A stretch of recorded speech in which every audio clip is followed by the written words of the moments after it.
saying yes to make others happy. But what if I told you that saying yes actually causes more harm? When you say yes to something you don't want to do, you hate what you are doing, you resent the person who asked you, and you cause harm to yourself. So let's talk about it. The cost of saying yes.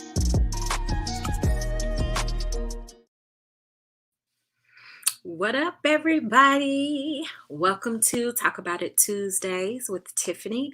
I am your host, Tiffany Story, and this is my online vlog segment of Living the Stress Life podcast. So, for all of those who are tuning in for the first time, I so appreciate you guys stopping by and checking out today's topic, which is the cost of saying yes.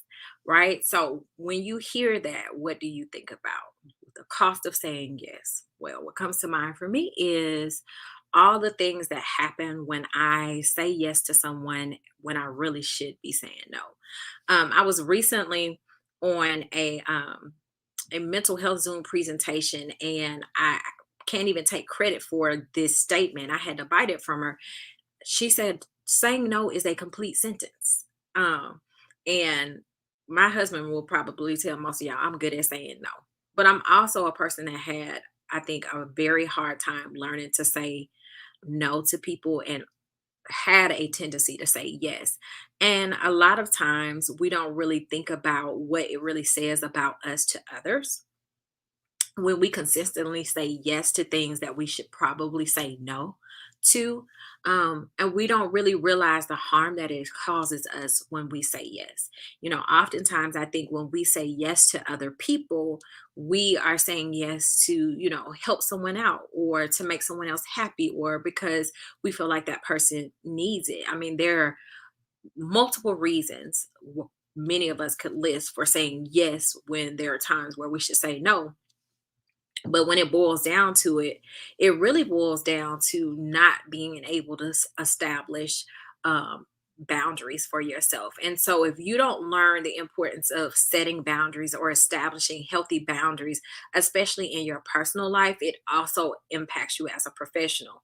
I don't know how many of you guys really tune in to my social media, Instagram, Facebook, but recently open my own private practice. And so one of the areas that I'm focusing on with the clients that I'll be serving is really focusing on what type of behaviors and thinking patterns do you have that serve as a barrier for you if you're a professional, if you're a leader, if you're an educator and an entrepreneur. Because if we have bad habits or bad behaviors or ineffective thinking styles in our personal life, those things really show up in the workplace. They show up in our professional spaces. And so today I kind of just wanted to go down a list um, of indicators that you are having trouble with your boundaries or that you have poor boundaries, and then kind of talk about some ways you can evaluate, um, for one, what your personal boundaries look like, and then discuss um, how to establish healthy boundaries. So let's get into that. If you see me looking over to the side, the beauty of being in my office when I do my Talk About It Tuesdays is that I have a double monitor, so I can put stuff over to the side. So if you see me looking over to the side, that's what's going on. So one of the ways that you can evaluate if you may have poor boundaries is evaluating what kind of transpires in your relationship. You know how there are people that you follow on social media or people that you've known for a long time, and it seems like they always have drama. Like there's always some drama going on with them in their personal lives. They always sending these little subliminal messages or subtle messages on Facebook or Instagram. If you think this about you, it's about you, right? People who tend to have um, continuous issues in their relationships, it's usually a sign that they have bad boundaries. So if you're having a whole lot of drama in the workplace, if you're having a whole lot of drama in in your personal relationships, you may want to actually evaluate what's going on here. Is it me or is it the other person? Because if you keep having recurrent things in different relationships, the common thread is you, right? So people with lots of drama, difficulties in relationships, that's usually an indicator that there's some type of boundary issue. If you find it hard to make a decision, people who really struggle pulling the trigger on a decision sometimes have bad boundaries. You can end up spending so much time of your life trying to find your sense of self or trying to figure out, what makes you happy. And when you have a hard time with decisions, that's usually an indicator that there may be something going on when it comes to boundaries, right? Like, um, I really want to do this, but this is an option. Okay. How do you make a decision when you have two good options on the table? One is, which one of those options do you want, and which one of those options is someone else saying is good for you? Are you doing this for you, or are you doing that for someone else? So people who tend to like really not be able to like put their finger on um something for sure, or make a solid decision, usually there's some type of underlying boundary issue there, and you may want to step back and evaluate. When you hate letting people down, people pleasers, we all know people pleasing is like the number one indicator of someone having bad boundaries. When you really just can't tell people no, right? You're always saying yes because you don't want to let someone down and they're going to be disappointed. And when we talk about causing harm, it's harmful for both you and that other person, because even though you're doing something that you think essentially makes them happy, if you hate doing it, if you resent them because you know that they know you're busy and so they ask you in spite of all that you have on your plate, you'll reluctantly say yes, and then come around with these passive aggressive behaviors. And that doesn't apply to everyone. Some people say yes because it genuinely makes them happy to serve. But when it starts impacting your ability to get rest, or for you to complete things that are really important for you because you're trying to make someone else happy, that's a clear sign that you have ineffective boundaries.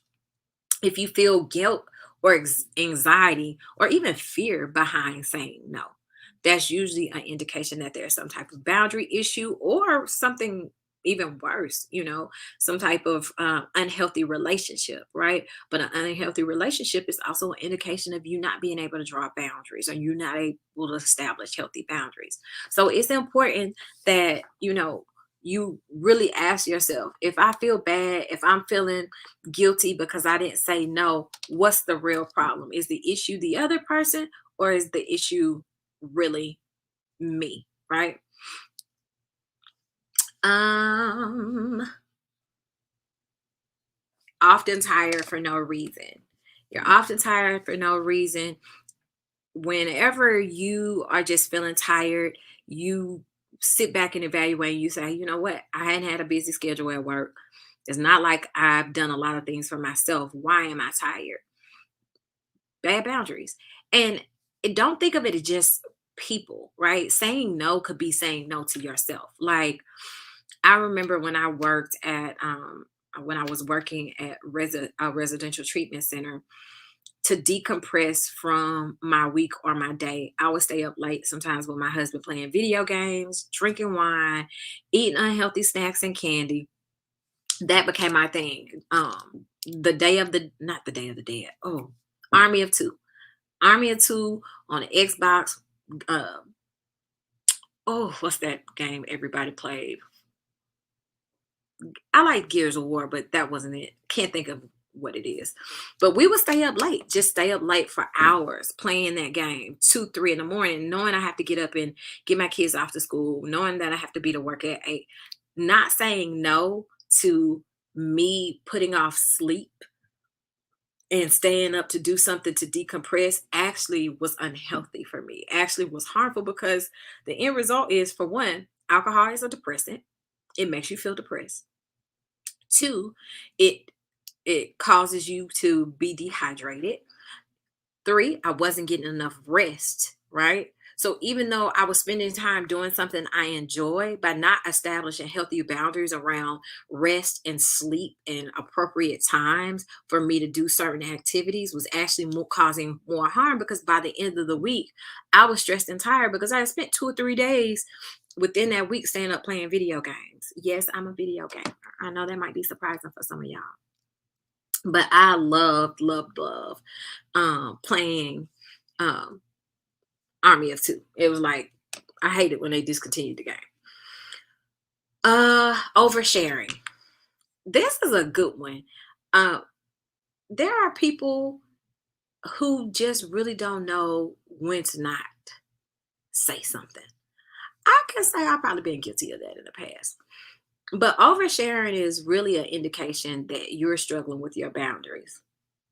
And I have gotten to a point in my life where I started assessing, if I share this information and this information is shared with someone else and it comes back to me, right? How am I going to feel? And if I'm discussing someone else or discussing someone else's business, how is it going to be when it comes back to them? Are they going to be upset at me because they shared something that was vulnerable with me? Right? They shared something that they thought they were sharing in confidence. So not being able to like shut your mouth when you're talking to somebody is usually a boundary issue. Now we know many of us share things with our closest friends, and then you have some people you can genuinely trust with information, like, someone shares something really heavy with you, and in that moment you're trying to be supportive and you're trying to appreciate the fact that they were vulnerable and you want to show up for them, but it left you feeling heavy, it left you feeling distressed, like a close friend telling you, they were sexually victimized, or telling you that they're being abused and they're not ready to disclose that to anyone else, or they're not ready to leave that situation, but now it has you feeling stressed and it has you feeling overwhelmed. There are times where it's okay to process that with someone else, but you have to be very selective about who you're sharing with, the spaces that you're sharing it with, and if the person that you're sharing that information with can be quiet and keep it to themselves. Can they hold on to that information and just show up for you? So, as a therapist, there are times where we are told things in sessions that are really hard for us. And so I encourage therapists to get a therapist, right? You need someone else to be able to process with. For me, I have a great network of other therapist friends. So if I've got something that's really heavy that I'm trying to figure out, how do I help this client navigate? I can consult with another therapist and say, listen, I need to be able to process with you. This got my head messed up. I don't know which direction, because I feel away. I don't know which direction to tell this client, help me figure out. And so, as a clinician, there are times where I have to rely on my friends, uh, who are therapists, or my network, should I say. I don't want to call my friends, but my network of other clinicians that I have to process information with, and we help each other. But that's also something you disclose to clients when they come to therapy. Like, hey, there may be times where you present me something in therapy that I need to disclose with someone else, and so that's informing them. That's what it looks like to have informed consent, when you're letting someone else know that you're consenting to me being able to process this information if I get to a place where I feel like I can't do this. And if you, hey, if you have a friend that tells you something heavy and you show up for them, if you feel like you can't keep it to yourself, then sometimes do them a favor and just say, look, what you just laid on me is really heavy. I'm gonna need to process this with someone. If you don't have a therapist, just say, hey, my grandma is really good at listening. I'm gonna talk to her about it, because I don't think that I can walk away knowing that you stand in this situation, and I can't do anything about it, or I can't help you get out of this situation. So people who overshare, people who also play the victim all the time, every time something happens, they're the victim. A lot of times they have bad boundaries. Those are just a few of the ways. Those are about 7 ways that you can kind of evaluate whether you have bad boundaries. And when we think about saying yes, right, to things and not saying no, you don't necessarily think of these things like oversharing, right? Oversharing is one of those things where it's not, like I said, setting a boundary with someone else is setting a boundary with yourself, telling yourself, no, this is information you need to hold on to. Just because someone asks you, what was you and such and such talking about? That ain't a time for you to open your mouth and share what's going on. So, what are some questions that you can ask yourself if you really want to evaluate your boundaries? Will saying yes prevent me from focusing on something that's more important? Do I need to prioritize something else? If I say yes to picking someone up, if I say yes to paying for something, am I neglecting my own needs? Because guess what? Self care is not selfish, it's self preservation. I use this, my husband told me I use this example all the time, but if you're on an airplane and the airplane's going down, they tell you put your mask on first before you put the person on beside you. Even different example, a better example is, what if there was a lifeguard at the pool? You start drowning and they come in to save you, and you find out they can't swim. They saving people because they got a floating device and they think that's gonna help them. Both of y'all gonna die. Both of y'all gonna be dead. You're going to try to figure out, why is a lifeguard out here taking a job to save lives and he can't swim or she can't swim? A floating device, what happens if that gets away from you, right? So you have to engage in self-care. You have to engage in self-preservation. And so if you agree to say yes to someone else, to show up for someone else, and it means neglecting yourself, it means neglecting your own bills, neglecting your own health, your own sleep, whatever, then you really are not doing either one of y'all a favor. Because if you're that person's primary person, like a child, if you are a child's only parent, you're a single parent, or a parent, a widower or something like that, then if you're neglecting yourself and your health declines or you die or something happens to you, you essentially leave them in a worse position because you refuse to invest in yourself. Does this potential thing, project, opportunity, activity align with what I believe in, my values, my goals? If you are saying yes to things that you don't even believe in, or that contradict how you feel, like people do in relationships, you agree to go along in an intimate relationship with something, thinking that, hey, down the line somebody's going to change their mind, or you can convince them to do otherwise. That is very harmful, because what happens down the road is you end up hurting yourself or hurting them. An example that comes to mind for me is people who agree to continue in a relationship when someone indicates that they don't want children. And they're saying, yeah, this is something I think that I can do. When you know you've always wanted to be a mom or a dad, saying yes in a situation because you feel a way about that person or they make you happy in that moment, that's a bad boundary. What are your core values and beliefs? Will saying yes make you feel tired or burned out? Will saying yes be good for your mental or physical health? In the past, when you said yes, did you regret it? Those are all good questions to really evaluate how to establish healthy boundaries. And so I want to encourage you guys, as you are going through this year, as you are still, some of us, we still out here trying to work our new year goals, right? We out here trying to work our new year resolutions, right? This should be one of them. Evaluating, am I establishing healthy boundaries? Because guess what? If you don't have good boundaries, it's very hard for you to make it to your goals. Because if your goal is, I'm going to save $10,000 at the end of the year, but every time your girl, like, hey, I'm about to pull up on you, we about to go to this event, we about to, such and such is having a party, hey, let's go to Cabo, then you can't reach your financial goals if you can't set financial boundaries. You can't get that promotion that you want if you can't set boundaries with your coworkers, right? So, regardless if you think this affects you in all aspects of your life, boundary setting affects every aspect of your life. It affects your love life, your financial health, your professional life, your marriage, your relationship with your children. Because if you can't tell them no, and you give them everything they want, guess what? They're gonna be some spoiled brats. And when somebody else tells them no, they're not gonna be able to follow the rules. So I want to encourage you guys to really do some self-evaluation, really dig deep and ask yourself these questions. Again, will saying yes prevent me from doing something that's more important? Does this activity, go project, opportunity align with my values, beliefs, and goals? Will saying yes make me feel burned out? Is it good for my mental health or my physical health? Will I end up regretting this? And so those few questions really help you evaluate when to say yes and when to say no. So that's it for me, guys. I appreciate y'all tuning in to Talk About It Tuesday. I will be back in 2 weeks. I try to do this twice a month, every 2 weeks. And so the next topic I will be discussing boundaries again, but we'll discuss another aspect of boundaries, right? We'll discuss how you really learn to say no, right? How do you really shy away from that yes when you have made a habit or a lifelong practice of saying yes?